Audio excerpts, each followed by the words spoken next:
পানির চুয়ান যাচ্ছে, পানি বহে যাচ্ছে, পানির ফোয়ারাতে পানি বহে চলে যাচ্ছে।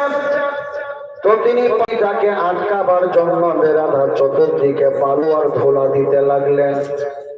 আপনাদের আমাদের গ্রামগঞ্জেও যদি পানি পালিয়ে যায় তো পানিকে পাম্প দেওয়া হয়, পালাতে না পারে। বালু দিয়ে পাম্প দিচ্ছিলেন, পানি কিন্তু ওভারফ্লো হয়ে কেটে কেটে নেমে যাচ্ছিল। তাফসীরে লেখা আছে ওই পানি যদি বেরাদার ইসলাম মা হাজরা রাদিয়াল্লাহু তাআলা আনহা বেরাদার ইসলাম পানিকে হুকুম না দিতেন, আপনারা আমরা কোন ছেলেকে বেরাদার ইসলাম যখন ডাক দেয়, আপনাদের ছেলেরা ছুটে চলে যাচ্ছে, আপনি বলছেন থাম থাম থাম থাম, মানে থেমে যাও থেমে যাও। আমরা ঝাড়খণ্ডের ভাষায় বলছি ঠেহার যা ঠেহার যা, থেমে যা থেমে যা। মা হাজরা রাদিয়াল্লাহু তাআলা আনহা ওই পানিটা দেখলেন যে বাঁধ ভেঙে চলে যাচ্ছে, পানিকে আটকানো সম্ভব হচ্ছে না। একজন মহিলা নবীর বিবি তার ভাষায় সরিয়া নিতে বলতে লাগলেন। কেউ বলেছেন আরবি ভাষায়, কেউ বলেছেন সরিয়ানি ভাষায়।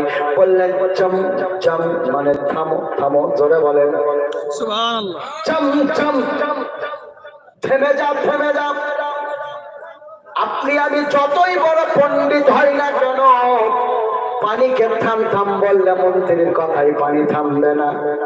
আব্দুল হান্নান রেজভী যদি বলে পানি থামবে না, মুফতি সাহেব কিবলা বললে থামবে না।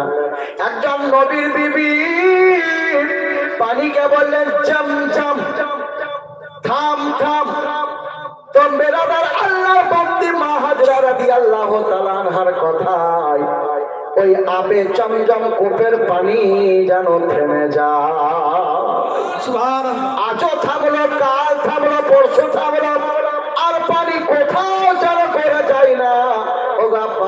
বলতেছিলাম একজন মহিলার কথায় পানি যদি থামতে পারে, তাহলে আমার আপনার নবীর কথায় কেন আল্লাহ রাজি হবে না?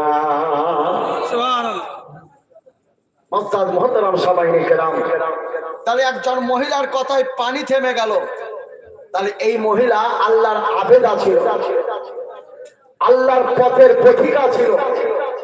এই মহিলা ভালো পথ অবলম্বন করত।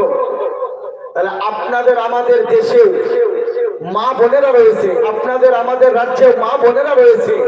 যদি আজকে কোন মা নেককার পরহেজগার হয়ে আল্লাহর মুসাল্লার পাটিতে বসে আল্লাহর কাছে দোয়া করে, তাহলে ওই দোয়া বিফলে যায় না, বরং আল্লাহ রব্বুল আলামিনের দরবারে কবুল ও মাকবুল হয়ে যায়। জোরে বলুন সুবহানাল্লাহ। এই জন্য যারা বলে দোয়াকে বেদাত, উঠান কোরআন শরীফ পারা নম্বর 13, কত বললাম? 13 নম্বর পারা নম্বর 13, সূরার নাম ইব্রাহিম, আয়াত নম্বর 40। একজন নবী যারা বলে দোয়াকে বেদাত, তো আপনার মুফতি সাহেব নয়, পীর সাহেব নয়, সাহাবা নয়, একজন নবী তার বাবার জন্য দোয়া করছেন, কোরআনে লেখা আছে। যেন বলা যাবে না? সুবহানাল্লাহ। হাত উঠে বলেন ইয়া রাসূলুল্লাহ, ইয়া রাসূলুল্লাহ। আল্লাহ রাব্বু মুহাম্মাদিন সাল্লাল্লাহু আলাইহি ওয়াসাল্লাম ওয়া আলা সাবিহি ওয়া আলি আবাদান যুহুর ওয়া কাররামান। পারা নম্বর 13, সূরার নাম ইব্রাহিম। আমাদের সকলের জানা একজন নবী হচ্ছেন ইব্রাহিম, তিনার নামকরণে সূরা। রব্বানা গফিরলি ওয়া লিওয়ালিদাইয়া ওয়া লিজামিল মুমিনিনা ইয়াওমা ইয়াকুমুল হিসাব। একজন নবী ইব্রাহিম আল্লাহর কাছে দোয়া করছেন, আল্লাহ তুমি আমাকে ক্ষমা করে দাও। কোরআনে লেখা আছে সূরা নাম ইব্রাহিম পারা নম্বর 13, আয়াত নম্বর 40। একজন নবী আল্লাহর কাছে দোয়া করছেন, রব্বানা গফিরলি ওয়া লিওয়ালিদাইয়া, এই আল্লাহ তুমি আমাকে ক্ষমা করো, আমার পর আমার বাপ মাকে ক্ষমা করো। বলে জামিনা, এই আল্লাহ রাব্বুল আলামিন